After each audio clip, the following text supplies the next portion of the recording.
Isa siyang ordinaryong lalaki na nangangarap din na magkaroon ng maayos na buhay. Ngunit sa kasamaang palad, hindi niya ito nakamit.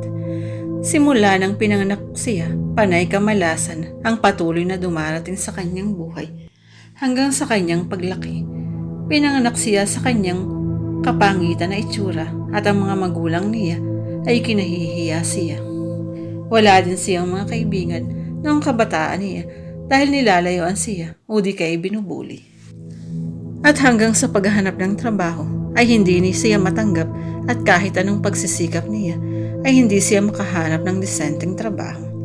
At ang kanyang naalala bigla ang sinabi ng kanyang ina, kung hindi ka makahanap ng maayos na trabaho ay mag-asawa ka na lang dahil hindi ko na matiis na palamunin ka habang buhay. Kalalaking tao talaga naman kahit kailan ay walang silbi. At iyon nga ang ginawa ng lalaki. Balak manligaw siya sa isang babae at niyaya niya itong makipag-date sa isang restaurant.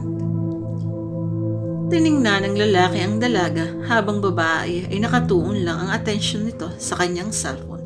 Samantalang ang lalaki ay sobrang natutorpe at halos hindi makapagsalita sa sobrang hiya, lalo na nakaharap siya sa isang sexy at magandang dalaga. Sabi ng lalaki nang sinusubuhang kumuha ng lakas ng loob makapagsalita dahil first time niyang manligaw. Ngunit hindi pa rin siya pinapansin ng babae sa kanyang harapan dahil abalang-abala ito sa pakikipag-chat gamit ang kanyang phone. Miss, what? Pwede bang magsalita ka na lang? Naririnig naman kita eh. Agad na sabi ng dalaga na tila nagsisimula ng mairita. I'm sorry, kasi gusto kong malaman kung ano ang gusto mo. Ako kasi mahilig akong magbasa ng mga libro. Ito nga o ipakita ko sana sa iyo ang isa sa libro na nabasa ko na at... Hey, look, in case you forget, nasa resto tayo diba? At wala tayo sa library. And also don't give a damn thing like that, you freaking jig. Dahil hindi ako nagbabasa ng mga libro. So boring. Oops, I didn't mean that. Sorry, I gotta go now. Bye. Sabi ng babae, sabay tumayo siya sa kanyang kinauupuan at agad na umalis. Teka miss, sabi ng lalaki na balak niya sanang pigilan ng babae, ngunit natigilan siya dahil nakalabas na ito sa restaurant. Umupo na lang siyang mag-isa sa restaurant, nag-inom ng beer at nanatili hanggang sa inabot na siya ng gabi. I'm sorry sir, pero magsasara na po kami. Ani ng isang waiter na ginigising siya. Umalis din siya sa resto at naglakad na sawi dahil mas malakas pa rin ang tama ng sakit na nararamdaman niya kaysa sa tama ng ininom niyang alak.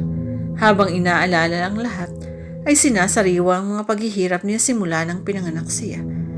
Maluha-luha siya at unti-unting nawawala ng pag-asa hanggang sa naisipan niya na magpakamatay. Habang patuloy sa kanyang paglalakad, nakatrating siya sa isang hukay kung saan walang masyadong tao at sasakyang dumadaan, lalo na kapag gabi.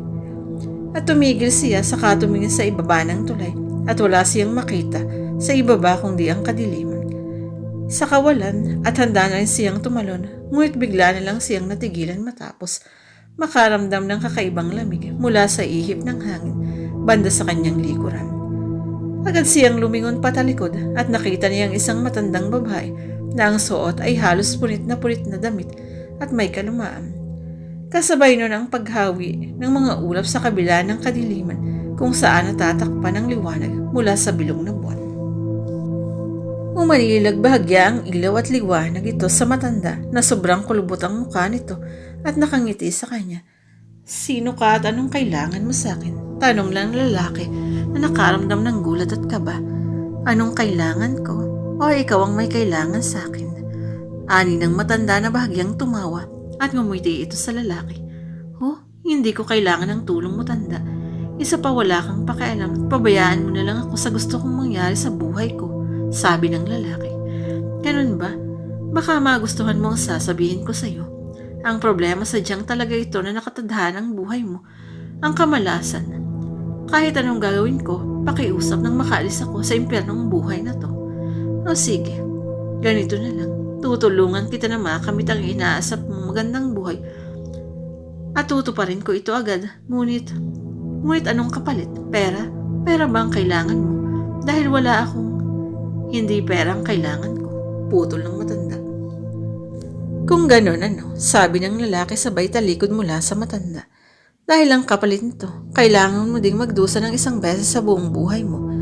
Habang nakamtan mo ng pinapangarap mong buhay, dugtong ng misteryosong matanda. Pero kailan mangyayari yun? Sabi ng lalaki at sabay humarap mula sa matanda. Ngunit nagulat siya nang bigla na lang nawala ang misteryong matanda sa kanyang harapan.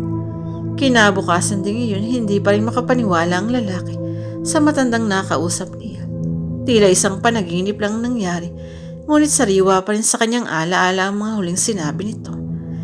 At makalipas ang isang linggo matapos ang insidenteng yun, nakalimutan niya na ang nangyaring iyon at bumalik ulit ang lalaki sa kanyang ordinaryong buhay. Patuloy pa rin siyang nagpursige at maghanap ng trabaho at mag-apply na suot ang formal attire. Nagmamadali siyang umalis sa bahay dahil maaari siyang malit sa interview niya, ngunit sa kasamaang palad, bigla na lang umulan ng umagang iyon.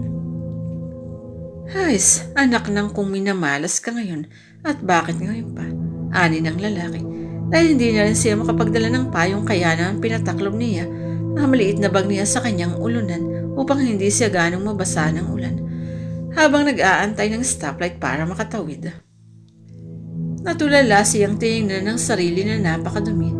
Anong gagawin ko? Wala akong pamalit. Isa pa ito lang ang damit na suot ko. Masyado na rin malayo para umuwi para magpalit. Anong gagawin ko? Bisit na buhay to, sabi ng lalaki sa sarili niya. Pero patuloy pa rin siya sa paglalakad sa kabila ng maulang panahon at halos naabutan na siya ng gabi. Hanggang kailan matatapos ang pagdudusa kong ito? At natigilan siya sa kanyang paglalakad matapos matagpuan ang kanyang sarili sa isang laundry shop. Pumasok siya sa loob, kasabay nun ang tunog ng bell mula sa pinto na binuksan niya. Tao po. Habang tinitingnan ng buong paligid na puno ng ilang mga damit na nakatupi at nakahanger ang iba at tanging naririnig niya lang ang mga makina ng washing machine na umaandar. May kailangan po ba kayo, sir? Tinig ng isang babae. Lumingon siya sa kanyang likuran at agad na namangha ang lalaki matapos makita ang isang napakagandang babae na humingiti sa kanya.